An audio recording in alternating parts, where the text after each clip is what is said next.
గజం భూమి కేవలం 5,000 రూపాయలతో 135 గజాల డిటిసిపి అండ్ రేరా ఫ్లాట్ కేవలం 7 లక్షలు మాత్రమే. నమస్తే, వెల్కమ్ టు సుమన్ టీవీ. నేను విష్ణు. ప్రస్తుతంతో పాటు సర్టిఫైడ్ ఫినాన్షియల్ ప్లానర్ రాంప్రసాద్ గారు ఉన్నారు. వారితో మాట్లాడదాం. సార్ నమస్తే. సార్ రాంప్రసాద్ గారు. నమస్తే విష్ణు గారు. రాంప్రసాద్ గారు, ఇవాళ ఒక సింపుల్ టాపిక్తో వచ్చాను. పెద్ద టెక్నికల్ ఆస్పెక్ట్స్ ఏమి ఉండవు అనుకుంటున్నా. అంటే మీరు అనుకోవచ్చు, ఏంటబ్బా ఎప్పుడు విష్ణు ఇరకాటంలో పెట్టే టాపిక్స్తో వస్తాడు కదా, ఇవాళ ఏంటి ఇంత సింపుల్ టాపిక్ అనుకోవచ్చు కూడా. సో ఇవాళ ప్యాసివ్ ఇన్కమ్ గురించి డిస్కస్ చేద్దాం అనుకుంటున్నా. అసలు ప్యాసివ్ ఇన్కమ్ అంటే ఏంటి, ఈ ప్యాసివ్ ఇన్కమ్ని ఎలా జనరేట్ చేయాలి, సో అందరికీ అర్థమయ్యేలా సరళమైన భాషలో ఒక లేమ్యాన్కి కూడా అర్థమయ్యే విధంగా దీని గురించి మీ విశ్లేషణను తెలియజేయగలరు? తప్పకుండా విష్ణు గారు. మీరు అన్నట్టుగా వెరీ సింప్లిఫై చేద్దాం. ఫస్ట్ ఆఫ్ ఆల్ మనకు అర్థం అవ్వాలంటే ప్యాసివ్ ఇన్కమ్ అర్థమవుతుంది నాకే యాజ్ అ టర్మ్. అసలు ప్యాసివ్ ఇన్కమ్కి తెలుగులో మీ ఎలా పలకాలి దాన్ని? What is passive income in Telugu? మీకు ఏమైనా ఐడియా ఉందా?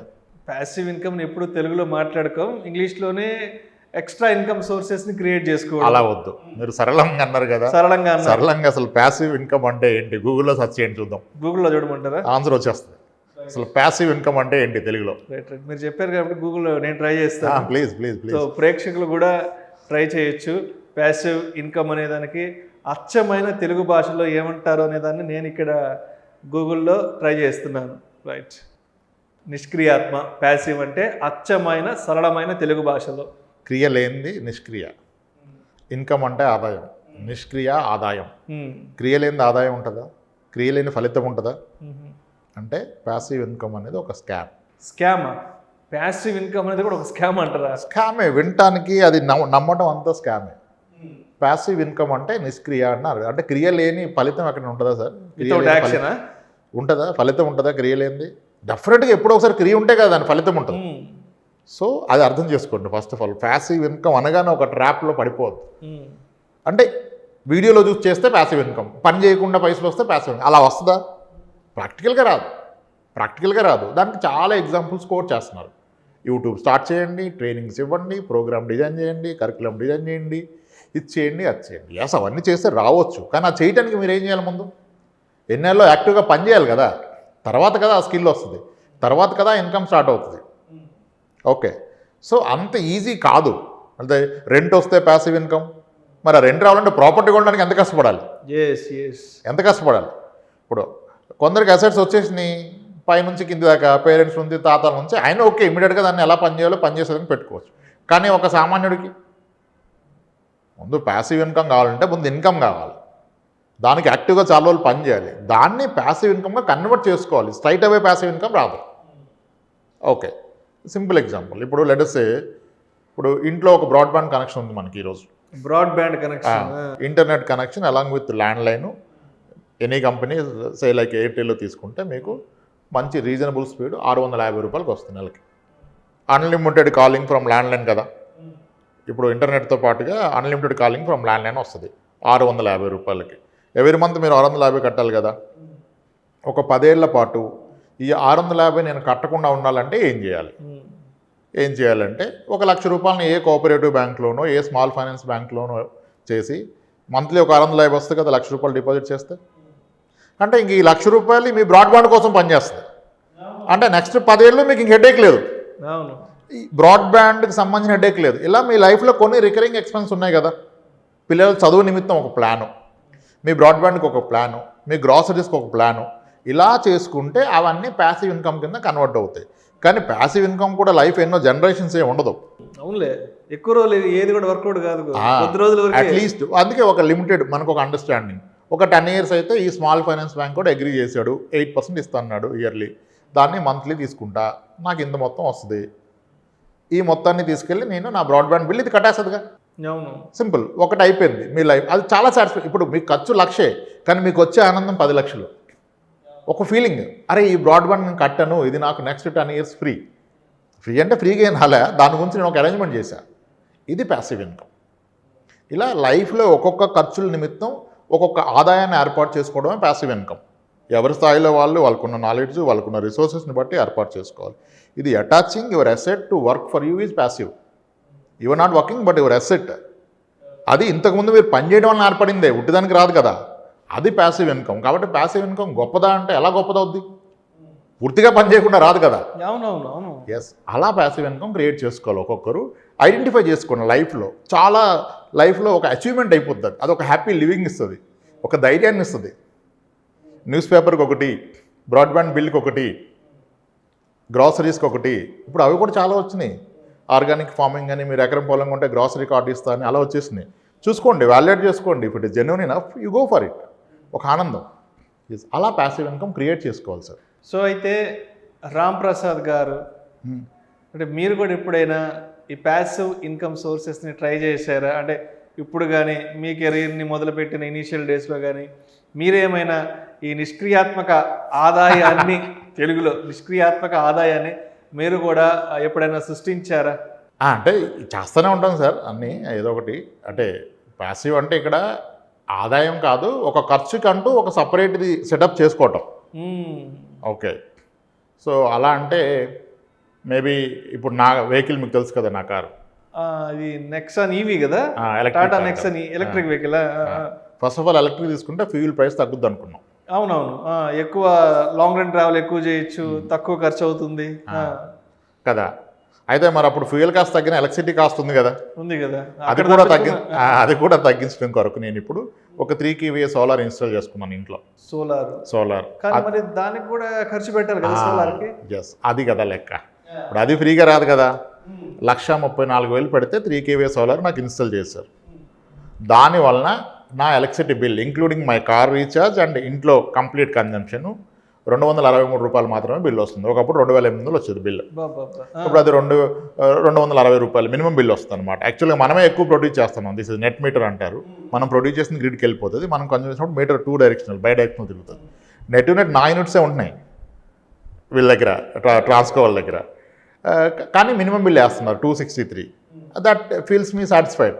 అంతే కదా. నా ₹3,000 నెలకి రాబోయే బిల్ని నేను ₹260 చేసుకోగలిగాను. దానికి కానీ నేను చేసిన ఇన్వెస్ట్మెంట్ ₹1,24,000 అవును కదా. ఇప్పుడు ఇంకా ఎలక్ట్రిసిటీ బిల్ అనేది ఎలా ఉంటుందంటే ఫీలింగ్ ఒకసారి చాలా హ్యాపీగా పే చేస్తా 263ని. ఆ బిల్ చూసుకోగానే మెసేజ్ వస్తుంది కదా, టక్ టక్ కొట్టేస్తా. ఎందుకంటే ఒక్కోసారి 2 times కొడతా, నెక్స్ట్ మంత్ కూడా కట్టేది ఉండదని. చిన్న అమౌంట్ కనుక. అంటే దీనికోసం ఆ 1,30,000 34,000 అయింది నాకు ఖర్చు పూర్తిగా, థింగ్ అంతా కలిపి. దాని కూడా కష్టపడ్డాను కదా. That made me my life easy. My car running cost 0, fuel cost 0, as well as ఇంట్లో ఎలక్ట్రిసిటీ కాస్ట్ 0. ఇప్పుడు గీజర్ కాస్ట్ ఎక్కువసేపు వేసుకున్నా పెద్దగా టెన్షన్ ఉండదు. ఎవరి మీద అరవాల్సిన అవసరం లేదు. ఎంతసేపు ఫ్యాన్ వస్తావు, లైట్ వస్తావు, ఎలాగో బిల్ అదే వస్తుంది కదా. అంటే ఒక పీస్ ఆఫ్ మైండ్, ఒక గుడ్ ఎన్విరాన్మెంట్, ఫైనాన్షియల్గా ఒక సాటిస్ఫాక్షన్. అలా ఇప్పుడు మళ్ళీ కారు కొన్నప్పుడు దాని కాస్ట్, ఫ్యూయల్ కాస్ట్ తగ్గాలంటే కొంటే దాన్ని హై ప్రైస్ కదా. ఒక పెట్రోల్ వెహికల్ కన్నా 3-4 lakhs ఎక్కువ పెట్టుకున్నాం ఎలక్ట్రిక్ వెహికల్. చాలా క్యాలిక్యులేషన్స్ ఉంటాయి. ఇది జస్ట్ అన్ ఎగ్జాంపుల్. ఇలా దేనికైనా చేయొచ్చు, ఎవరైనా చేయొచ్చు, ఎంత చిన్న మొత్తంతో అన్నా చేయొచ్చు. ఇప్పుడు మనం బ్రాడ్బ్యాండ్ కనెక్షన్ 650 అన్నాం. ఇప్పుడు DTH కనెక్షన్ ఉంటుంది కదా డిజిటల్, అదెంత 250 ఎంత ఉంటుంది. ఒక 50,000 పెట్టాడు ఆయన ఒక బ్యాంక్లో వచ్చినప్పుడు, ఆ 50,000 నుంచి ₹250 వస్తుంది, అయిపోయింది కదా. నీ లైఫ్ లాంగ్ ఫ్రీ కదా, DTH ఫ్రీ. అంతే కదా. ఫ్రీ అంటే ఫ్రీ ఏం కాదు, బట్ నీకు you feeling is like free. అరే DTH నాకు ఇబ్బంది లేదురా, అదొక ఆనందం. ఇలా ప్యాసివ్ ఇన్కమ్ పెద్ద మొత్తం లేదో చెప్తారులే కానీ మీరు అది పెట్టండి ఇది పెట్టండి అని. ఇప్పుడు మీ యాజమాన్యం కూడా ప్యాసివ్ అయిపోయి ఉండొచ్చు కదా. కొన్నేళ్ల తర్వాత అది ఎస్టాబ్లిష్ అయినాక, అంటే దానికి ఎంత హార్డ్ వర్క్ చేశారు, ఎంత యాక్టివ్గా పనిచేశారు. ఇప్పుడు బిగ్ బిజినెస్ మ్యాన్స్ బిజినెస్లో ఇన్వాల్వ్ అవ్వచ్చు అవ్వకపోవచ్చు. That went into auto mode, passive income generate అవుతుంది. యూట్యూబ్ వీడియోస్ క్లాసిక్ ఎగ్జాంపుల్ కదా. ప్యాసివ్ ఇన్కమ్ ఎప్పుడు ఎవరు చూసినా మనకి ఏ 10 పైసలు పాలన వస్తుంది. Yes, this is passive income. కానీ ప్యాసివ్ ఇన్కమ్ క్రియేట్ చేయడానికి ఈరోజు నేను మార్చుకుంటే అవదు. నువ్వు చేస్తున్న టైంని గొప్పగా చేసి దాంట్లో జనరేట్ చేసిన ఇన్కమ్ని ప్యాసివ్ ఇన్కమ్ ఇచ్చే విధంగా కన్వర్ట్ చేసుకోవాలంతే. ఓవర్ నైట్ ప్యాసివ్ ఇన్కమ్ అవ్వదు. ఒక వీడియో చేస్తే ప్యాసివ్ ఇన్కమ్ రాదు. That's it sir. Passive income is నిష్క్రియ ఆదాయం, విచ్ ఈజ్ నాట్ ట్రూ. క్రియ లేకుండా ఫలితం ఉంటుందా? క్రియ లేని ఫలితం ఉండదు, క్రియ లేకుండా ఆదాయం ఉండదు.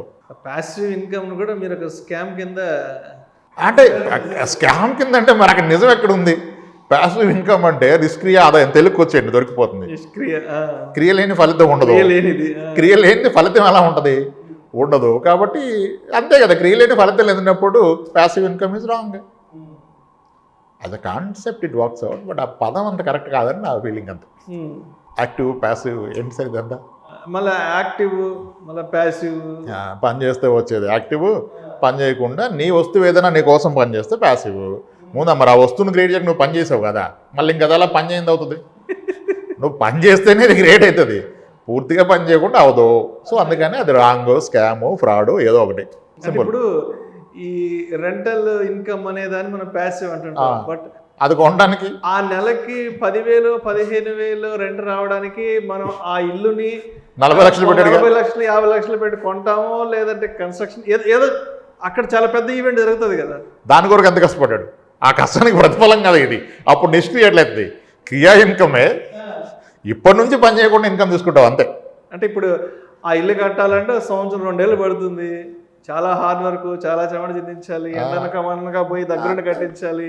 2 ఏళ్ళు కష్టపడితే ఆ ఇల్లు సెటప్ రెడీ అవుతే అప్పుడు నెలకు 15,000 20,000 వస్తాయి. Simple sir, I tell you. Yes, మీరు రైట్ పాయింట్కి వచ్చారు. సింపుల్ ప్యాసివ్ ఇన్కమ్ అంటే నీ మనీ నీ కోసం పనిచేయడం ప్యాసివ్ ఇన్కమ్. బట్ నీ మనీ లేకుండా కాదు, లేదా నీ కష్టం నీ కోసం పనిచేస్తుంది. ఇప్పుడు మీరు ఒక ఎగ్జాంపుల్ ఇచ్చారు, 50 లక్షలు పెట్టి ఇల్లు కొన్నాను, 50 లక్షలు పెట్టి స్థలం కొన్నాను అనుకోండి. ఈ రెండిట్లో ఏది నా కోసం పనిచేస్తుంది? ఇల్లు పనిచేస్తా, స్థలం పనిచేస్తా? ఏది పనిచేస్తుంది చెప్పండి మీరు? ఇల్లే కదా. ఇల్లే పనిచేస్తుంది. ఇల్లు నెల నెల రెంట్ ఇస్తుంది, స్థలం పెరిగినప్పుడు ఇస్తుంది, అప్పటిదాకా పనిచేయదు కదా. అంటే ఎవ్రీ మంత్ రెగ్యులర్ ఇన్కమ్ స్థలం. That is what. అది కూడా అప్రిషియేట్ అవుతుంది, కానీ నువ్వు తీసుకున్నాక దాని నుంచి ఏం రాదు. అది ఎండ్ ఆఫ్ ది డే మాత్రమే తీరా నీకు అవసరం వచ్చి వెళ్ళి అక్కడ నువ్వు ఉండి అమ్ముకున్నప్పుడు. ఇది నీకు ఎవ్రీ మంత్ ఒక మనీ. ఇప్పుడు చాలా మంది ఉన్నారు, ఒకప్పుడు తక్కువ రేట్ అని 2 ఫ్లాట్స్ కొనుక్కున్నాడు, ఇప్పుడు ఒక ఫ్లాట్లో ఉంటాడు, ఒక ఫ్లాట్లో వచ్చేది దీనికి బేసిక్స్ వెళ్ళిపోతాయి, గ్రాసరీ గీసరీ అని వెళ్ళిపోతాయి. That is what passive income. అందుకని ఫ్రీగా రాదే. ప్యాసివ్ అంటే ఫ్రీ అనుకోవటం తప్పు అంటున్నాను నేను. Thank you so much Ramprasad గారు. అంటే ఇందులో నుంచి నేను ప్యాసివ్ ఇన్కమ్ అంటే అదేదో గొప్పది, మనం పని చేయకుండానే వస్తుంది, ఏదో రకరకాల డైలమాల్లో ఉన్నాను.